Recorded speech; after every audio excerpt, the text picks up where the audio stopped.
Sir আপনি ভুল বলছেন। মানে কি ভুল বললাম? স্যার আপনি বলছেন উর্ধের দিয়ে সেন্টেন্সের এমন অর্থ প্রকাশ পায় যা করা অসম্ভব। হ্যাঁ তো ঠিকই তো বলছি। কেমনে? এই লাইনের অর্থ যদি চাঁদে যেতে পারতাম, এটা অসম্ভব হয় কেমনে? চাঁদে কি যাওয়া যায় না?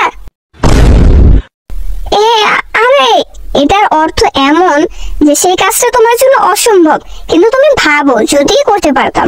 চাঁদে যাওয়া অসম্ভব হয় কেমনে? মানে তোমার জন্য তো প্রায় অসম্ভব, তাই না? বুঝছো না? চাঁদে যাওয়া যায়, ওইটা চাঁদ, সূর্য না। তাতে কি, তুমি কি চাঁদে যাইতে পারবা নাকি? যদি যাই তো আচ্ছা তাহলে চাঁদে যাইয়া দেখাও। ওকে দেখামো। হ্যাঁ দেখাও। তুমি যদি চাঁদে যাইতে পারো যাও, তাহলে তোমার পুরো বাংলাদেশ লিখে দেবো। আইসে বাংলাদেশ লিখে দিব। কিরে তুই আবার কি বিড়বিড় করস? এইটাই যে যদি আপনি ওকে বাংলাদেশ লিখে দেন, তাহলে আমি আপনার পৃথিবী লিখে দেবো। হ্যাঁ হ্যাঁ